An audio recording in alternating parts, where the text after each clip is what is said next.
Assalamualaikum warahmatullahi wabarakatuh. Kembali lagi bersama kakak di sini di video yang ketiga pada pertemuan pertama kali ini.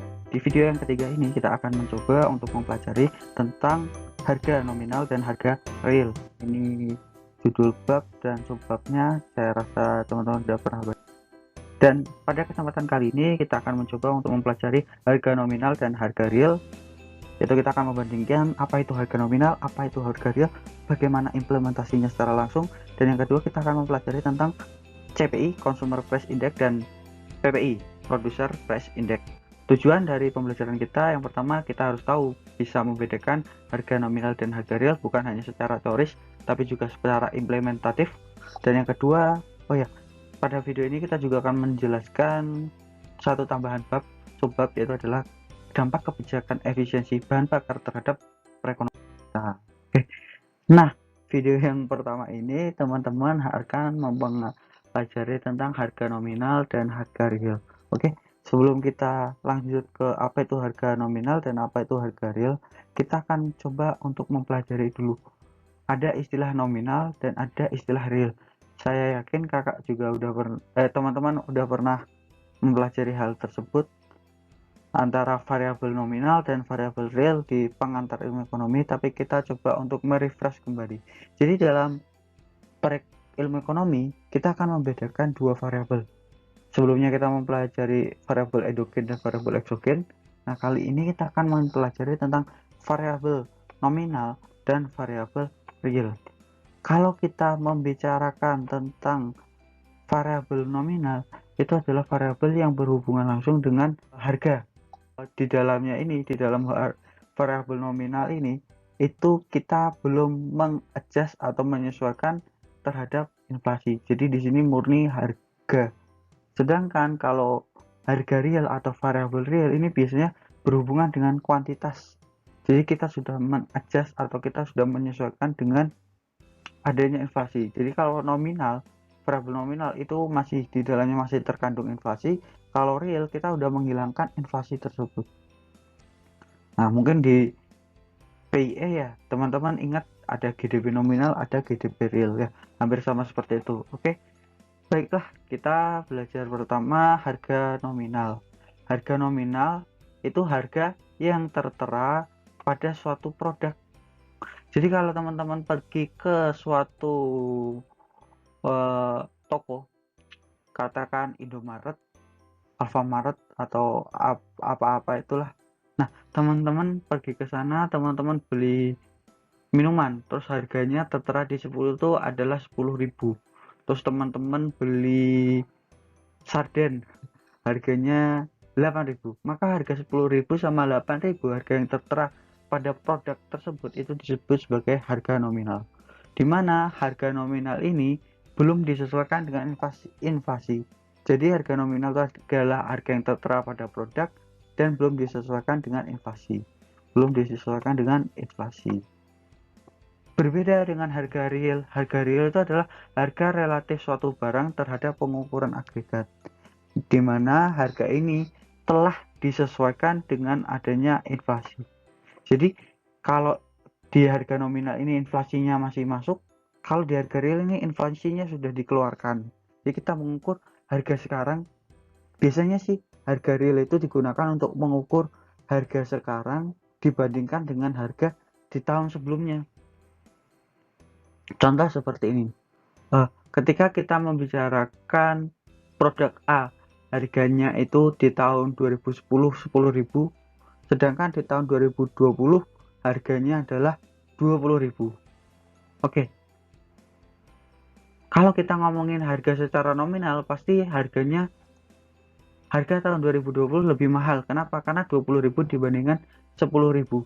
Tapi di situ kita belum memperhitungkan adanya inflasi. Oleh karena itu kita coba untuk membandingkan secara real harga 20.000 sekarang ini kalau kita rupiahkan di tahun 2010 itu dapat berapa. Nah, itu adalah harga real. Nanti ada contohnya. Nah, untuk mengukur harga real ini biasanya kita akan menggunakan berbagai macam indeks harga. Ada CPI, ada PPI. Ini yang lazim kita dengar. CPI atau Consumer Price Index itu adalah indeks atau indikator yang digunakan untuk mengukur tingkat kenaikan harga barang dan jasa yang dikenakan pada konsumsi barang-barang konsumen, barang-barang konsumsi, barang-barang yang digunakan oleh konsumen. Sedangkan kalau PPI, karena dia namanya adalah producer price index, maka dia digunakan terhadap barang yang dibeli oleh produsen atau perusahaan manufaktur, perusahaan-perusahaan produksi. Kalau CPI ini, kalau di Indonesia ini itu adalah IHK, indeks harga konsumen. Kalau PPI itu adalah indeks harga produsen, IHP.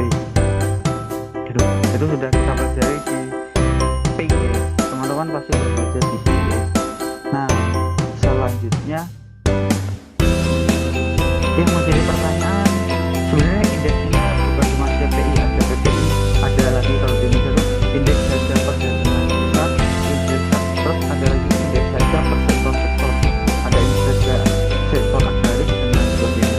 Nah, nggak kita fokus pada CPI dan PPI. Kalau pertanyaan yang paling kita gunakan untuk mengukur indeks harga, untuk mengukur harga itu CPI atau PPI ya Kak? Nah, jawabannya adalah kita harus lihat dulu barang apa yang akan kita hitung. Kalau kita pengen menghitung barang yang diproduksi oleh produsen, barang yang dibeli oleh produsen, contoh biaya sewa, nah mungkin kita bisa pakai PPI. Atau biaya tenaga kerja, maka kita bisa pakai PPI.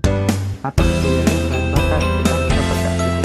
Tapi karena yang biasanya kita gunakan untuk ekonomi itu adalah kita dari segi masyarakat biasa, segi konsumen, makanya yang akan kita gunakan adalah CPI. Kenapa? Karena mau kita hitung itu biasanya ada di pasar ini, pasar konsumsi, barang-barang konsumsi, beras, gula, yang paling wajib kita gunakan. Maka yang paling wajib kita gunakan itu adalah nasi. Nah, CPI atau IHK itu bisa kita gunakan sebagai media untuk menghitung tingkat kenaikan harga secara umum atau tingkat inflasi. Tapi di sini tidak perlu kita pelajari. Nah, CPI ini atau IHK ini digunakan kalau dalam kaitannya dengan harga real ini digunakan untuk melihat ini apakah harga sekarang itu lebih mahal daripada harga tahun sebelumnya, harga tahun-tahun yang lalu.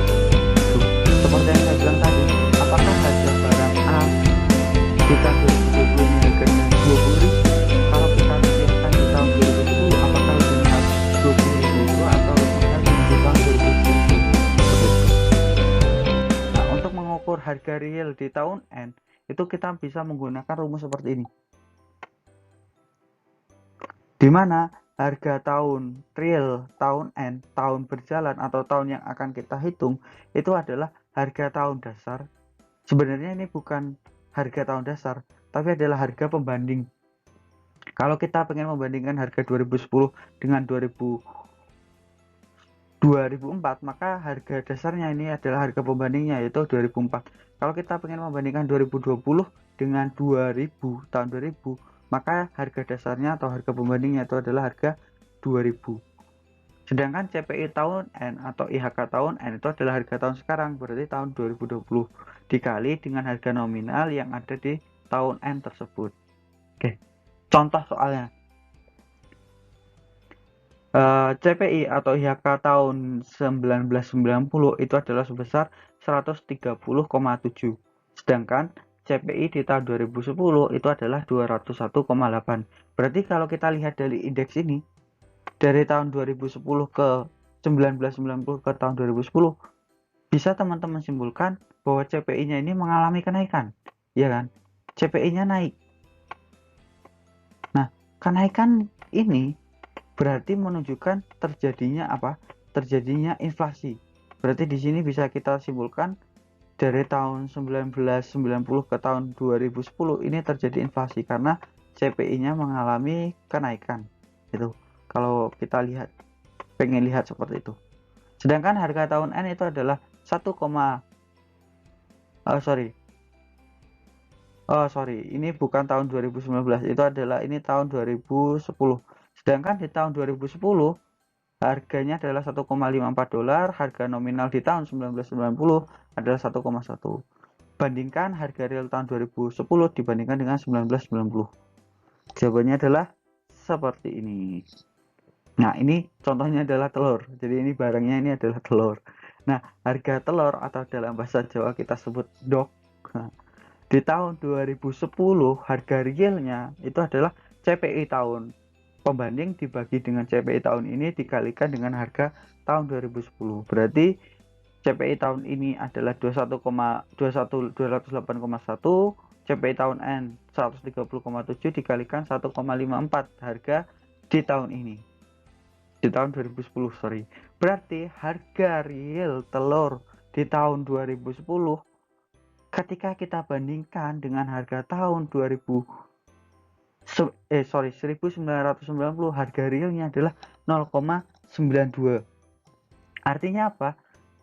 Dari harga nominalnya 1,01 ini di tahun 90, sekarang berarti harga telur, harga endok yang di tahun 2010 itu adalah 218. Kalau kita jadikan jadikan angka di tahun 1990, harganya adalah 0,92. Artinya apa? Bisa kita sebut atau bisa kita simpulkan harga telur di tahun ini meskipun dengan dia mengalami kenaikan 1,54, tapi secara real dia mengalami penurunan seperti itu. Kalau kita gunakan tahun 1990 ini sebagai dasar, maka secara nominal memang dia mengalami kenaikan dari 1,01 dia naik menjadi 1,54. Secara nominalnya naik. Tapi setelah kita adjust dengan inflasi tadi, inflasinya kita hilangkan, maka harga nominalnya itu ketemunya adalah ini. Maka harga nominal ini dibandingkan 1,1 dia lebih kecil. Artinya secara real harga telur itu malah mengalami penurunan. Nah, rangkumannya adalah harga nominal merupakan harga yang tertera pada suatu produk, sedangkan harga real adalah harga relatif suatu barang terhadap pengukuran agregat. Harga real ini digunakan untuk mengukur apakah harga sekarang lebih mahal daripada harga sebelumnya. Nah, yang terakhir di pertemuan pertama ini, di video yang ketiga ini, kita akan mempelajari tentang kebijakan publik tentang efisiensi bahan bakar. Sebenarnya berarti di bab ini kita akan mencoba untuk langsung mengimplementasikan bagaimana kebijakan publik khususnya efisiensi bahan bakar itu akan mempengaruhi perekonomian.